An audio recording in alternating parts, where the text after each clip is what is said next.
অন্যদিকে এন্টালির বিধায়ক ও বিধানসভার ডেপুটি লিডার সন্দীপন সাহার বিরুদ্ধে অবৈধ নির্মাণে মদত দেওয়ার অভিযোগে ট্যাংরা থানায় অভিযোগ দায়ের বিজেপি নেত্রী প্রিয়াঙ্কা টিব্রেওয়ালের। অবৈধ নির্মাণে মদতের অভিযোগ প্রাক্তন তৃণমূল বিধায়ক স্বর্ণকমল সাহার ছেলে সন্দীপন সাহার বিরুদ্ধে। যানবাজারের বাড়ির সামনে বিক্ষোভ বিজেপির, উঠল চোর চোর স্লোগান।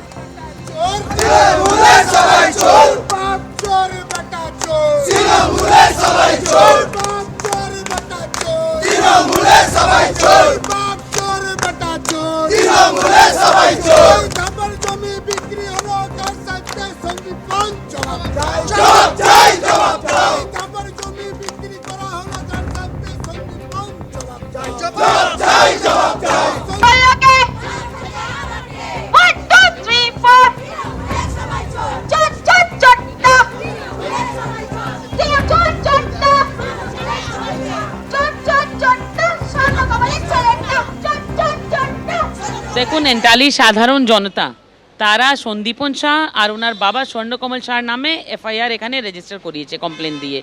তার ভিতরে অনেকগুলো সেকশন আছে, যেটা প্রিভেনশন অফ মানি লন্ডারিং থেকে স্টার্ট করে এনভায়রনমেন্টাল লস থেকে স্টার্ট করে ইলিগাল কনস্ট্রাকশন, কনস্পিরেসি, ফর্জারি, সমস্ত কিছু আছে, ক্রিমিনাল ইন্টিমিডেশন, সব কিছু আছে। তো পুরো ইনভেস্টিগেশন হবে। আর এই ম্যাটারগুলো আমার যতটা আছে, এই সমস্ত ম্যাটারের যা আমরা তথ্য দিয়েছি, ইডি এগুলো ম্যাটারে ইনভেস্টিগেশন করবে। এতগুলো ইলিগাল কনস্ট্রাকশন বাপ বেটা চারদিকে করিয়েছে, তারপরে সেখান থেকে যা টাকা পয়সা এসেছে সমস্ত এদের অ্যাকাউন্টে গিয়েছে, এদের কত ইনকাম ছিল, কত ট্যাক্স দিয়েছে, কোথায় থেকে কত কি এসেছে, জেনারেট হয়েছে, সমস্ত জিনিসের জবাব দিতে হবে না?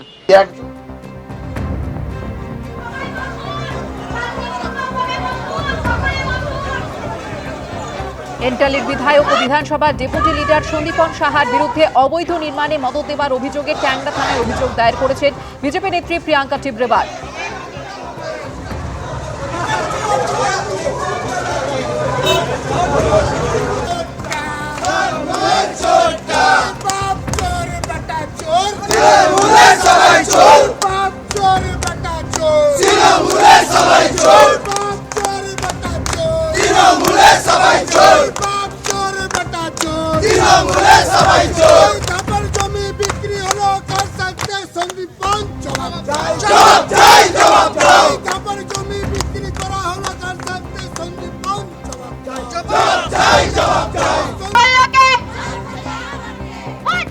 একজন প্রার্থী হেরে গেল, সে হার স্বীকার না করতে পেরে সে আজকে লোকজন নিয়ে এসে আমার বাড়ি, যেই বাড়িতে আমার পরিবার থাকে, আমার বয়স্ক বাবা মা থাকে, আমার ওয়াইফ থাকে, আমার মেয়ে থাকে, সেখানে এই রকম ঘটনা, এটা গণতন্ত্রের কোথায় লেখা আছে? আজকে তো বিজেপি তারা সরকার গঠন করেছে, তারা এতগুলো এমএলএ জিতেছে, আমরা আবার বিরোধী পক্ষে আমরাও জিতেছি। তো সেই জিতটাকে তার মেনে নিতে কি অসুবিধা হচ্ছে? সে কেন এরকম ডেসপারেট হয়ে উঠছে যে একজনের বাড়িতে চলে আসতে হচ্ছে? প্রথম কথা হলো, নির্বাচনে এবার হেরেছে। গতবার আমার সাথে লড়াই ছিল, আমার কাছেও হেরেছিল, 60,000 ভোটের কাছাকাছি ভোটে হেরেছে। এবার আবার ক্যান্ডিডেট হয়েছে সন্দীপনের বিরুদ্ধেও এবার হেরেছে। হারটাও স্বীকার করতে পারছে না, কারণ ফার্স্টেশন ওর মধ্যে পুরোপুরি রয়েছে। একটা ক্যান্ডিডেট হেরে যাওয়ার পর তার যদি মনে হয় এলাকার মানুষ ভুল করেছে, তাকে ভোট দেয়নি, সেটা মানুষের কাছে যাক, মানুষের দরবারে যাক। আজকে হঠাৎ আমার বাড়িতে এই এতগুলো প্রায় 1000 খানিক মানুষ হবে, ম্যাটারোর ভরে ভরে লোক এনে এখানে নেমে আমার বাড়িতে ঢুকেছে। গতকাল আমরা দেখলাম মমতা বন্দ্যোপাধ্যায়ের কথা অগ্রাহ্য করে তৃণমূলের সংখ্যাগরিষ্ঠ বিধায়করাই গড়লেন আসল তৃণমূল। বিদ্রোহীদের তালিকায় রয়েছেন জাভেদ খান, অরূপ রায়, আকরুজ্জামান, সাবিনা ইয়াসমিন, গোলাম রব্বানী, চন্দ্রনাথ সিনহা, শিউলি সাহারা। ভোটে বিপর্যয়, আর তারপরই তাসের ঘরের মতো ভেঙে পড়ল তৃণমূল। মমতা বন্দ্যোপাধ্যায়ের কথা অগ্রাহ্য করে তৃণমূলের সংখ্যাগরিষ্ঠ বিধায়করাই গড়লেন আসল তৃণমূল। এই পশ্চিমবঙ্গ অষ্টাদশ বিধানসভার ভেতরে হাসপুরের প্রতীকে যারা জিতেছেন, তার মধ্যে 2/3 বেশি বিধায়ক হচ্ছে আমরা। পার্লামেন্টারি নর্মস যা রয়েছে, আমরা তো নর্মস, পার্লামেন্টারি নর্মস অনুযায়ী we are the real principal opposition here. আমরা এখানে হাউসে স্বাভাবিকভাবে এই 60 জনই হচ্ছে প্রিন্সিপাল অপোজিশন।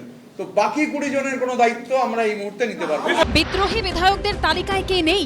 জাভেদ খান, অরূপ রায়, আখরুজ্জামান, সাবিনা ইয়াসমিন, গোলাম রাব্বানি, রথিন ঘোষ, চন্দ্রনাথ সিনহা, শিউলি সাহার মতো মমতা বন্দ্যোপাধ্যায়ের আমলে হাফ ডজনের বেশি মন্ত্রী ছাড়াও বীরভূমের কাজল শেখ, বর্ষিয়ান বিধায়ক সমর মুখোপাধ্যায়, ইমানি বিশ্বাস, নিয়ামত শেখ, গুলশান মল্লিক, প্রসূন বন্দ্যোপাধ্যায়, তৌসিফ উর রহমানের মতো বিধায়করা রয়েছেন।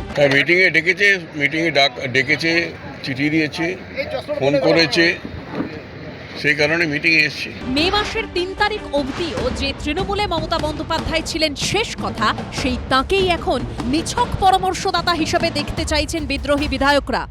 মাননীয়া মমতা বন্দ্যোপাধ্যায়কে আমাদের এই পরিষদীয় দলের প্রধান পরামর্শদাতা হিসেবে থাকবার অনুরোধ জানাচ্ছি। তিনি অ্যাডভাইস করুন, উপদেষ্টা হিসেবে থাকুন, আমাদের কাজ করতে দিন।